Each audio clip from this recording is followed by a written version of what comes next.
Tonight at 10, we are live in Edinburgh, where the Scottish National Party has chosen a new leader to replace Nicola Sturgeon. I therefore declare Humza Yousaf duly elected as the Scottish National Party leader. History is made as Humza Yousaf becomes the first Muslim to lead a major political party in the UK. I will be a First Minister for all of Scotland. That I will work every minute of every day to earn and to re-earn your respect and your trust. We'll be looking at the story of the man who's made it to the top of Scottish politics, and we'll be asking about the major challenges he now faces. And the other main stories tonight. In Israel, mass protests against controversial judicial reforms force a government delay, but tonight it's supporters of the plans who are also on the streets. Prince Harry unexpectedly appears at the High Court, one of several famous names involved in a privacy case. And the families of lost crewmen still searching for answers, exactly 80 years after the sinking of HMS Dasher. On BBC London, described as a return to the days of Victorian slums, the former council homes being let to multiple tenants. A BBC investigation finds one landlord making thousands.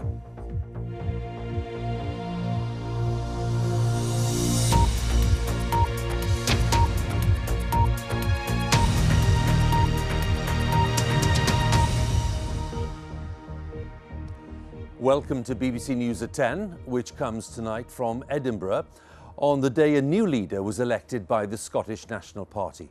Humza Yousaf, who's just 37, is now set to become First Minister of Scotland and to be one of the most powerful and prominent politicians in the United Kingdom. The leadership contest was triggered last month by Nicola Sturgeon's unexpected resignation.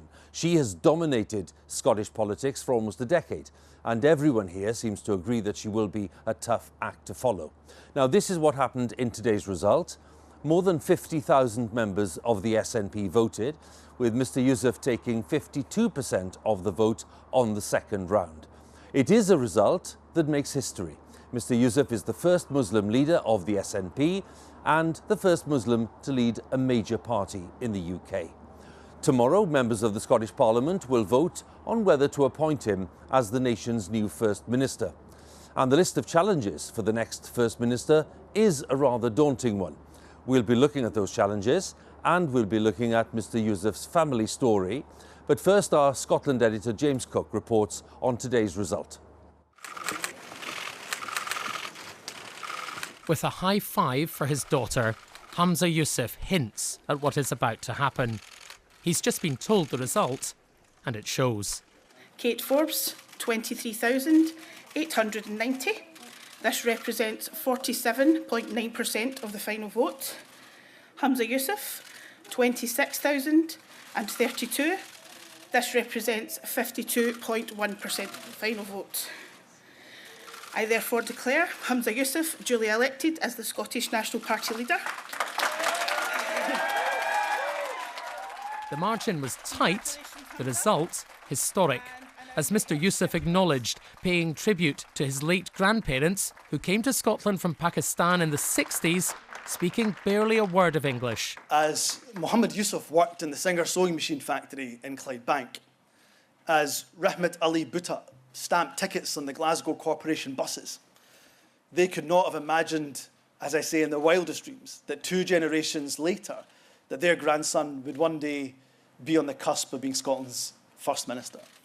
We should all take pride in the fact that today we have sent a clear message that your colour of skin, or indeed your faith, is not a barrier to leading the country that we all call home.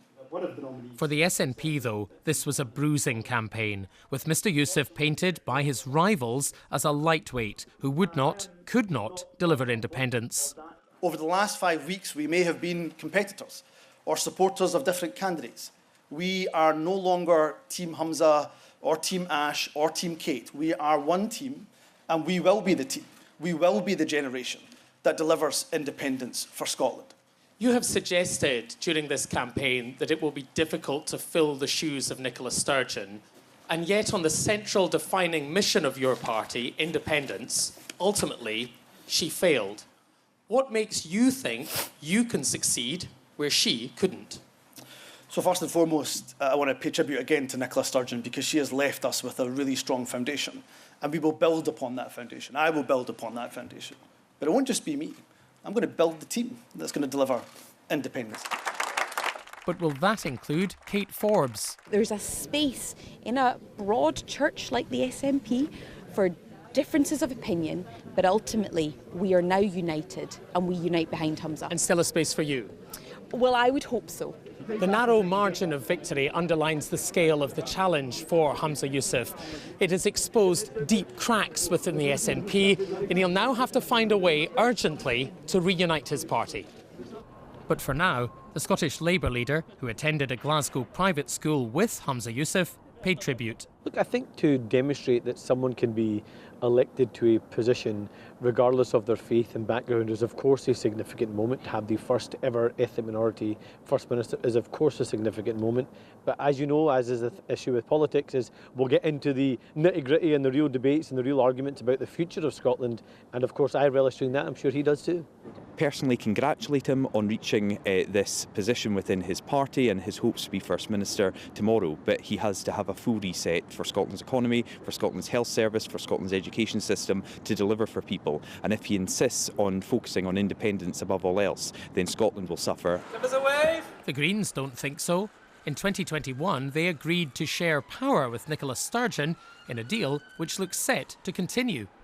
The Butte House Agreement is the mechanism by which the Greens join the Scottish Government, and the Butte House Agreement does call for 2 ministerial posts to be for Greens. So Patrick Harvey and I do absolutely look forward to continuing to work as part of government on that progressive agenda, working for climate, working for people. But what do the people make of the result? In sunny Dundee, which bucked the national trend to vote for independence in 2014, this was the reaction to Mr Yousaf's victory. I'm delighted that it was Humza who was chosen. I've followed him throughout the campaign and I feel he's very empathetic. I quite like Kate Forbes. I thought she was quite feisty kind of thing, you know. I thought she at least she was honest. Well, my initial thoughts are that he isn't much different to the last SNP leader. And to be honest with you, I think he's going to be quite dangerous for Scotland. He's going to take us down the same road. And that underlines the scale of the challenge for the history-making Humza Yousaf. James Cook, BBC News, Edinburgh. We'll be talking to James Cook, our Scotland editor, here at Holyrood in just a few moments. But before that, let's find out just a little bit more about the man who is about to step onto a much bigger stage, leading the Scottish Government at the age of 37. He was born in Glasgow. His father is from Pakistan, his mother from Kenya's South Asian community, and he's seen very much as the man who wants to maintain the broad approach of Nicola Sturgeon. So to learn a little more about the new SNP leader, our Scotland correspondent Lorna Gordon has been talking to some of those who know him, and just a quick warning, there's some flash photography coming up. Humza Yousaf was the continuity candidate in the SNP leadership campaign. He had the weight of support from senior members of his party and was always considered the bookies' favourite to win. Me, Humza Yousaf. When first elected, he took his oath in English and in Urdu. He's making history as the first Muslim leader of his party and is now on the cusp of becoming First Minister. The 37-year-old grew up in Glasgow, was educated at private school. 9/11 and the Iraq War were formative events in his youth, and it was then that he joined the SNP. He started doing charity work. Those who knew him, though, never thought he would become a politician. An 18-year-old Humza Yousaf walks into this shop. I want to volunteer. I said, is that right? Okay, get the mop, clean the floor, go and clean the toilet. That was his test. Bubbly character, always cracking jokes and lovely engaging with youngsters, other young people like him. When he believes, he passionately believes in it, and his beliefs are very strong, and he works hard. Humza Yousaf, Scottish National Party. The SNP's youngest ever leader has a long record in government, in international development, transport, justice, and most recently overseeing the NHS. His critics say he's lurched from failure to failure. During the leadership campaign, his record in government even came under fire from his main rival for the top job. When you were Transport Minister, the trains were never on time. When you were Justice Minister, the police were strained to breaking point. And now, as Health Minister, we've got record high waiting times. It still doesn't exceed. Improving public services, one of the challenges he now faces, as is reuniting his party after winning by a narrow margin a divisive campaign. He will have authority amongst his parliamentary colleagues. But fairly soon, his parliamentary colleagues will ask themselves, is he going to save my seat? Is he going to increase support for independence? And the fact that his lead amongst the membership is as narrow as it is means that those kinds of questions are going to get raised perhaps rather sooner than later, if indeed the polling numbers don't move to the SNP's advantage. So it is possible the honeymoon period may be short. Humza Yousaf will have a full in-tray and competing demands. For today, though, he describes himself as the luckiest man in the world. Lorna Gordon, BBC News, Glasgow. Well, picking up on Lorna's point there, by this time tomorrow, it is expected that Humza Yousaf will have been elected First Minister by his fellow members of the Scottish Parliament here at Holyrood. And then he'll be sworn in on Wednesday, and that's when he takes over formally from Nicola Sturgeon. So let's take a quick look at some of the challenges he'll be facing. First, the ongoing campaign for Scottish independence, where party members will expect the new leader to set out his own strategy. Second, he'll need to deal with the reaction to the Gender Recognition Reform Bill, a highly controversial piece of legislation which has been blocked by the UK government.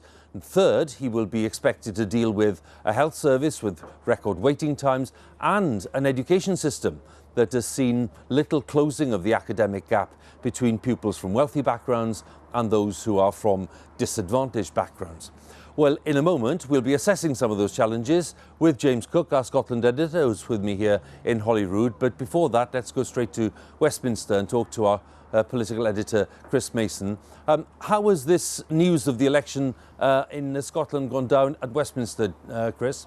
Here it illustrates the clout, the political clout of the Scottish National Party. The eyes were glued to the television at lunchtime here. There's been a fascination in this race and its result, and the simple reason for that is numbers. The SNP are the third biggest party here at Westminster, and to draw a contrast, Labour, formerly hugely dominant in Scotland, have just a single MP north of the border. Now look at the actions over the last few weeks of the Labour leader Keir Starmer. Since the announcement of Nicola Sturgeon's resignation, Sir Keir has been to Scotland 4 times, almost once a week since that announcement last month. He hopes that this could be something of an inflection point from his perspective as Labour attempt to regain something of a foothold in Scottish politics as Sir Keir attempts to assemble a majority at the next election. But that is the politics of tomorrow, really. What about the governing of now and the relationship between the Prime Minister and the new First Minister? I expect there'll be a congratulatory call, perhaps as soon as tomorrow, between Downing Street and the new expected First Minister. But however cordial or otherwise their personal relations, there is still the constitutional difference between the two, with the SNP arguing that they have a mandate for another independence referendum and the government here at Westminster answering that with a no. However good the personal relations, that isn't going to change. Chris, many thanks for now. Chris Mason there at Westminster. Let's turn to James, who's with me. What kind of First Minister is he going to be? Well, I think the supporters of Humza Yousaf say that he is going to be a First Minister who will pick up where Nicola Sturgeon left off and carry on but build on the foundations, as he said to me himself today. But principally and crucially, he's going to be obviously a very different First Minister. 8 years after this place had the first ever female First Minister, he is breaking down barriers himself. But of course, Hugh, when the dust settles, when the delight of his election victory dies down, and that'll happen pretty soon, to be honest, it will become apparent that, as you've outlined a second ago, there are enormous challenges. And what's interesting about the result that we've seen from these Scottish National Party members is it is so divided that tells you there's a lot of people, even within the party, who are not necessarily convinced that he is the man to advance their cause, to take on this challenge. And so the question that you have then at the end is, he needs to be better than Nicola Sturgeon. And Nicola Sturgeon was regarded by the party, and indeed some people out with the party, as one of the greatest campaigners of her generation in UK politics, not just in Scottish politics. Humza Yousaf has made history once, but his supporters will be pressuring him all the time to make history once again. Very interesting, James. Thanks very much again. James Cook there, our Scotland editor, and before that, of course, Chris Mason, our political editor. And that's it from Holyrood for tonight. After a very busy day, there's much more analysis and detail online from James and other colleagues, bbc.co.uk/news. And of course, you can access all of that material on the BBC News app. But with that, it's back to you, Clive, in London. Hugh, many thanks to you and the team in Edinburgh. Now, the Israeli Prime Minister Benjamin Netanyahu has postponed a series of controversial judicial reform bills which have provoked mass protests and a nationwide strike. He says he won't allow a civil war, and the delay until the next session of Parliament will enable dialogue. Now, the reforms would give Israel's most right-wing government in history control over judicial appointments. Opponents say the plans undermine democracy and help Mr. Netanyahu, who's facing an ongoing corruption trial. Well, our Middle East correspondent Tom Bateman is live in Jerusalem for us tonight. Tom, over to you. Clive, this has been not just a political crisis, but a social one of proportions Israel has never seen in its modern history. Its dissent has spread into the ranks of the military and brought an unprecedented economic shutdown too. And today things reached a tipping point and everyone was asking, when would Mr. Netanyahu speak? The anger has built for weeks, erupting today outside the Israeli parliament. This country is gripped by unprecedented turmoil and a leader who had been refusing to give in. We're fighting for our democracy and we won't give up. The brutality of what's happening is overwhelming. And if it continues, it will be irreversible. All day they demanded Mr. Netanyahu back down, but they were met with silence and security forces. The police are now pushing the protesters back from this point. We've seen mounted police as the crowd erupts here. This is a battle between the opposition and Mr. Netanyahu's forces of the far right and the ultra-religious inside the building. And all the while, the rest of the country is coming to a complete standstill. Demonstrators blocked highways and a strike grounded planes at the main airport. Israel was being shut down. While things were boiling over inside the parliament, for months Mr. Netanyahu's coalition has pushed its plans to severely limit the power of the courts, saying the people voted for it. But critics called it a coup by his coalition of the ultra-religious and extreme nationalists. The tipping point was reached last night when he fired his defence minister who joined the dissent. And today the Israeli leader with his MPs was keeping a country waiting before he went on TV tonight to say he was pausing the legislation. But there is one thing that I cannot accept. There is an extremist minority that is prepared to tear our country to pieces. It is using violence and incitement. It is stoking civil war, and it is calling for refusal to serve, which is a terrible crime. Tonight, supporters of the shelved plans are also rallying.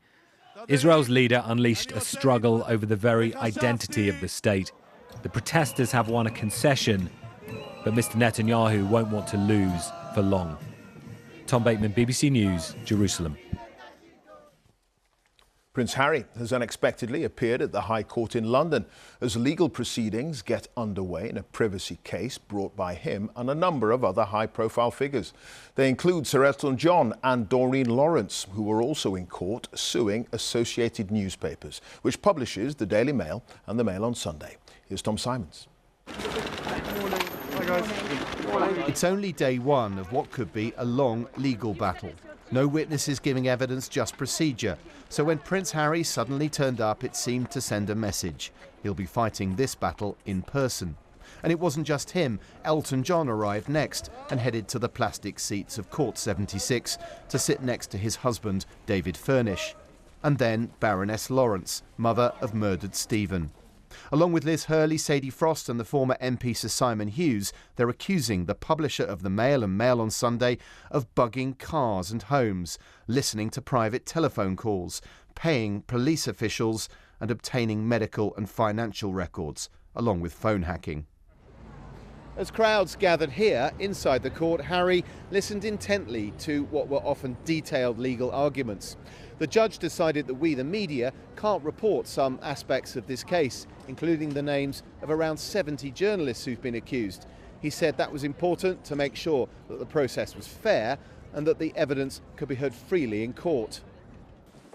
But some of it comes from the Leveson inquiry into the press 11 years ago. Associated Newspapers says it was leaked to lawyers for Prince Harry and the others. If that argument succeeds, part of the case could be thrown out. Elton, over here, please. Either way, the publisher vehemently denies the allegations, says it's being sued by 7 well-known people on a fishing expedition with no credible evidence. Love you, Harry. Tom Simons, BBC News at the High Court. Police in the southern US city of Nashville say 6 people, including 3 9-year-old children, have been killed in a school shooting. 2 women and a man, all in their 60s, also died. Their female attacker was shot dead by officers, and it's understood she was a former pupil at the privately run Christian primary school. President Biden has described the shootings as heartbreaking. Our North America correspondent Neda Taufik has the very latest. Children running for their lives in the midst of yet another mass shooting. This time it happened in Nashville, Tennessee at the Covenant School, a private Christian institution for children between 4 to 12 years old.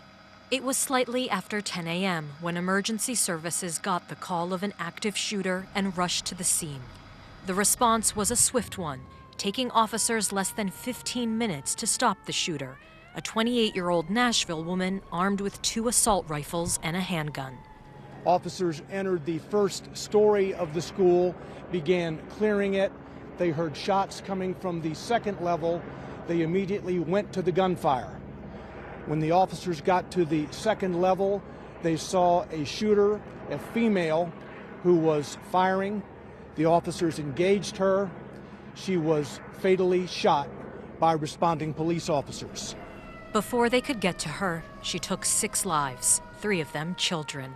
It's believed the female shooter was once herself a student at the school and entered through a side door. What led her to carry out this attack is not yet known. President Joe Biden, addressing the tragedy, said it was about time Congress banned assault weapons. We have to do more to stop gun violence. It's ripping our communities apart, ripping the soul of this nation, ripping at the very soul of the nation. Already this year, there have been 13 school shootings that have resulted in deaths or injuries, according to one estimate. Nashville, Tennessee, is just the latest affected community on an ever-growing list. Neda Taufik, BBC News, New York. Let's take a look at some of the day's other top stories now. And schools in England could face further strike action after the National Education Union recommended teachers reject a new pay offer. The government had suggested more cash of £1,000 this year and a rise of 4.3% for most staff next year. But the union says that's well below the settlements reached in Scotland and Wales. More than 130,000 civil servants will take industrial action at the end of next month in their dispute over pay, pensions and job security. The PCS union says the all-out strike on April the 28th follows the failure of the government to increase its pay offer. The PCS represents workers in government departments and at organisations like Ofsted and the Border Force. The public is being urged not to go into the water around the shores and islands of Poole Harbour in Dorset as efforts continue to clear a spill from a nearby oil field pipeline. Around 200 barrels or 60 tonnes of fluid, which includes oil, leaked yesterday. The RSPB says it's very concerned after oiled birds were spotted nearby. The Labour leader, Sir Keir Starmer, will use a meeting of the party's ruling executive tomorrow to formalise plans to block Jeremy Corbyn standing for Labour in the next general election. Sir Keir will put forward a motion saying the party's election prospects would be significantly diminished if his predecessor was to stand. A man suing the Oscar-winning actor Gwyneth Paltrow has given evidence in her trial over a skiing collision nearly 7 years ago. The retired optometrist Terry Sanderson wants $300,000 after claiming he suffered life-altering injuries when she skied into him. Ms. Paltrow denies she caused the collision and is countersuing. Our North America correspondent Nomia Iqbal has that story. Plaintiff, you may call your next witness. It was a hit and run on the ski slope that this man says destroyed his life. 76-year-old Terry Anderson claims Gwyneth Paltrow was reckless. Everything was great, and then I heard something I've never heard at a ski resort, and that was a blood-curdling scream. Just, I can't do it. It was, and then, boom. They had never met, but collided at the very upscale Deer Valley Resort in Utah back in 2016. Why'd you tell her to leave? Mr. Sanderson teared up, telling the court how his injuries had changed his relationships with his children and contributed to his split from his partner. And I said, I'm not sure I'm going to get back to normal again. And I don't want you to feel like that I'm a crippled vet and you're going to stick it out with me. As well as those injuries, Mr. Sanderson says he can no longer enjoy wine tasting and has been suffering from another personality inhabiting his body. It's the other personality that's inhabiting my body right now. And you blame Gwyneth Paltrow for that? Yes. Gwyneth Paltrow has already spoken, accusing Terry Sanderson of being at fault. I was skiing and two skis came between my skis, forcing my legs apart, and then there was a body pressing against me. It basically comes down to skiing etiquette. Who was the downhill skier and had right of way? Gwyneth Paltrow's children, Apple and Moses, are set to testify before a jury is expected to decide later this week. Nomia Iqbal, BBC News, Washington. 80 years ago today, an aircraft carrier blew up and sank off the southwest coast of Scotland in one of the worst wartime disasters in UK waters. But at the time, it was all hushed up. It took just 8 minutes for HMS Dasher to sink in the Firth of Clyde in 1943. 379 crewmen died, but there were only 23 official burials, with many families suspecting their loved ones were buried in unmarked graves.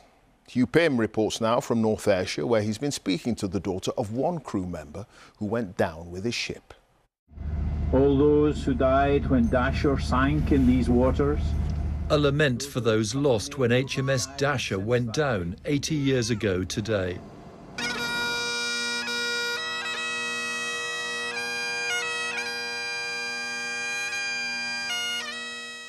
Dame Mary Richardson remembers her father George, close to where the disaster happened.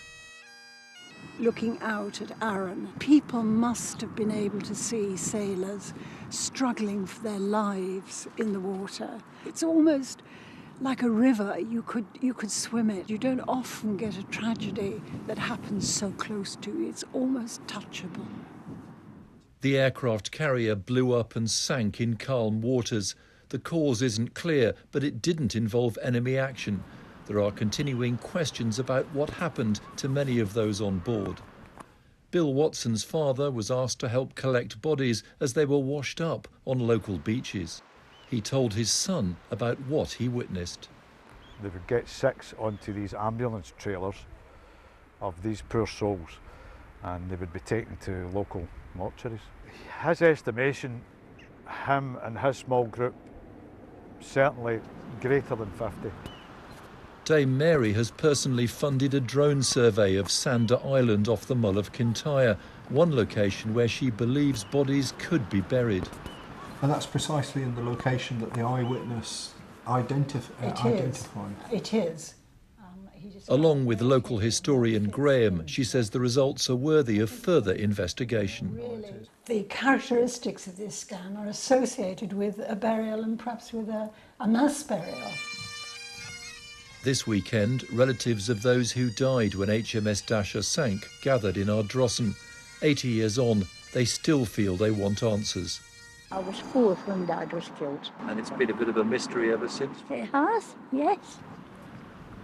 The Royal Navy said the creation of a mass unmarked grave would run counter to Admiralty policy on the burial of wartime casualties. But Myrie says she won't stop asking questions. Well, it makes me very sad. And 80 years is a long time. And by the time 100 years comes, I won't be here. So I've got a limited time to find these men. Dame Myrie Richardson there, ending that report from Hupim. Now, time for a look at the weather news, and Chris Fawkes is here. Hi there, Chris. Hi, Clive. Well, we had a decent day of weather today. Most of us had lots of sunshine around. The sunniest spot was Glasgow, managing a little over 11 hours of sunshine. And although the air felt a little bit cool, there's actually a bit of warmth in that late March sunshine.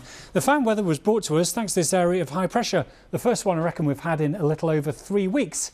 Shame it only lasted the one day, because on into tomorrow we're back into the same kind of weather we've had for much of the month, and that means again we'll be totting up these rainfall stats. Some places, Sussex, we've already had about 2.25 times the amount of rainfall we'd normally see in an average March, so it's already been really wet and there's more rain on the way. That change starting to take place overnight tonight as the winds pick up and outbreaks of rain spread to Northern Ireland, eventually the wet weather reaching western parts of Scotland, England and Wales. As the milder air pushes in, temperatures reach around 8 to 10 degrees in the west, but still a few pockets of frost across eastern Scotland and 1 or 2 into eastern England, where it might just about start off on a bright note, but otherwise cloudy with these outbreaks of rain. Now, some of the rain is going to be quite heavy tomorrow as it sweeps its way eastwards. It does tend to brighten up in Northern Ireland, but only to a mixture of sunshine and heavy thundery showers. It will be turning milder in the west, 14 degrees in Belfast, but on the chilly side for the time of year, eastern Scotland, eastern England, about 9 or 10 degrees for many. It does turn milder, though, into the middle part of the week as these southwesterly winds continue to strengthen. Although it turns milder, it's not going to be turning any drier. We've got heavy outbreaks of rain, some of which is likely to be thundery with a bit of hail mixed in. Probably some of the wettest weather looks set to be heading into parts of Wales. Now, the temperatures could reach around 15, possibly 16 degrees for Wednesday, might even get to 17 in some parts of the country on Thursday. But the unsettled weather pattern stays with us to finish the month out, and April showers, well, we're well used to those, aren't we? Either way, it looks like it's going to be pretty wet for the next few days. Clive. OK, Chris, thank you for that. Chris Fawkes there. And that's it. More analysis of the day's main stories, of course, on Newsnight, which is just getting underway now on BBC Two. But the news continues, of course, here on BBC One as we join our colleagues across the nations and regions for all the news where you are. Have a very good night.